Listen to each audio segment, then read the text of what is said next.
Baik, kali ini saya akan bicara tentang psikologi trading.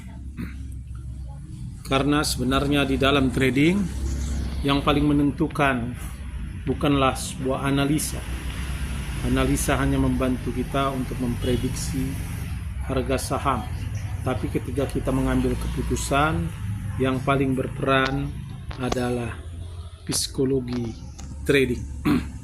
Nah, salah satu tokoh yang banyak berbicara tentang psikologi trading adalah Mark Douglas.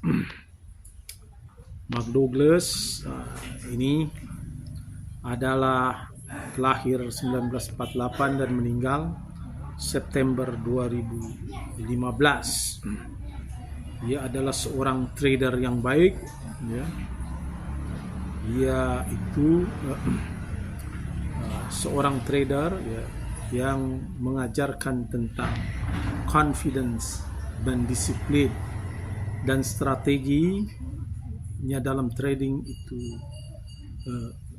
dalam stock market hasilkan jutaan dolar, dan dia meninggal pada 2015. Ada beberapa ide dari Mark Douglas. Yang pertama adalah selain stock market is a random.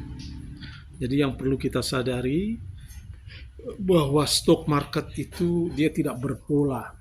Oleh karena itu ada mereka yang menggunakan analisa misalnya teknikal, ingin membaca pola dari fluktuasi harga saham dengan melihat charts dan sebagainya berdasarkan pengalaman yang lalu untuk menemukan pola. Dalam pandangan Mark Douglas tentu itu tidak relevan, karena market itu is a random. Jadi market itu random, dia unik, setiap hari dia berubah dan sebagainya, dan pola patternnya itu tidak bisa ditentukan karena ia bersifat random. Nah, oleh karena itu kata Mark Douglas, cara yang paling baik adalah tentang teori dia tentang the age. What is in the age, Mark Douglas. Jadi itu adalah ujungnya dari sebuah trading.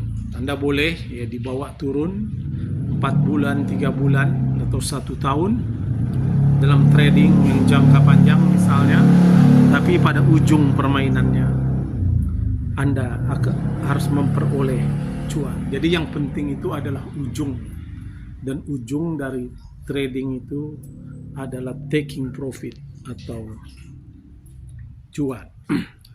Nah, Mark Douglas menimbang bahwa yang perlu kita perhatikan bukan pergerakan harga saham, tetapi naik turunnya volume dan bid itu penting, tapi yang paling menentukan bagaimana kita merancang bahwa dari akhir sebuah trading itu berakhir pada keuntungan.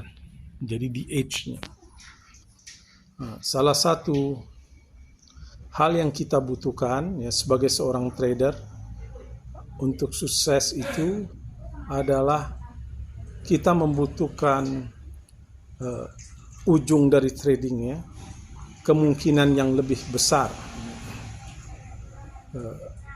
Jadi probability-nya itu pada akhirnya itu keuntungan yang lebih besar. Nah, lalu bagaimana untuk memahaminya? Maka tidak lain adalah memahami trading dengan menganalisa transaksi saham itu sendiri. Keuntungannya tentu pengalaman Mark Douglas beda dengan stock market di Amerika dengan di Indonesia. Keuntungannya kita trading di Indonesia ketimbang kita trading di Nasdaq itu di Amerika, itu adalah di Indonesia transaksinya itu tercatat dengan rapi. Kita bisa mengetahui foreign dan domestiknya. Ini adalah tools kita untuk memahami foreign dan domestik. Dengan memahami pergerakan foreign dan domestik, kita bisa menemukan arus ya besar dari dana foreign, misalnya dalam foreign flow.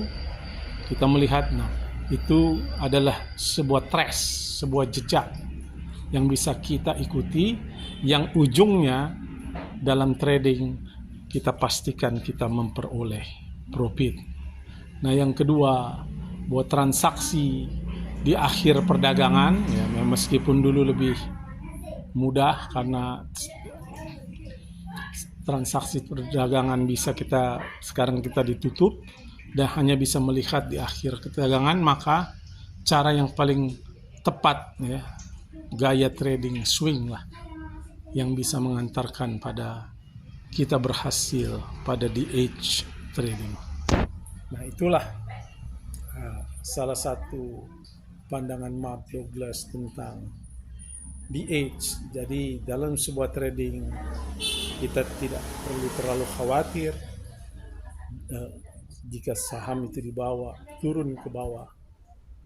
Kita bisa melakukan average down, tapi berdasarkan analisa yang harus kita pertimbangkan bahwa di ujungnya kita harus melakukan taking profit.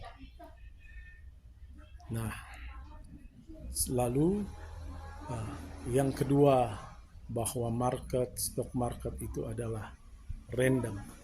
Dan yang terakhir, sebagai seorang trader kita tidak boleh terpaku dengan melihat fundamental perusahaan, memantau cum debt ya, dan sebagainya itu, atau analisa tentang teknikal sebagai patokan untuk entry, baik support dan resisten, karena itu bisa mengecoh kita kalau kita berpanduan trading dengan menggunakan tools seperti itu.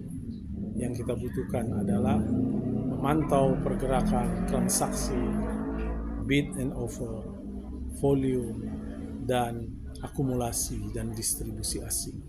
Itu yang lebih relevan untuk kita lakukan di dalam trading dan mengatur manajemen portfolio, sehingga ketika kita diturunkan 5 atau 10%, kita bisa melakukan average down terus bisa sebulan 2 bulan, dan pada akhirnya saham bergerak, kita bisa memperoleh di ujung permainan keuntungan. Saya kira itu. Terima kasih.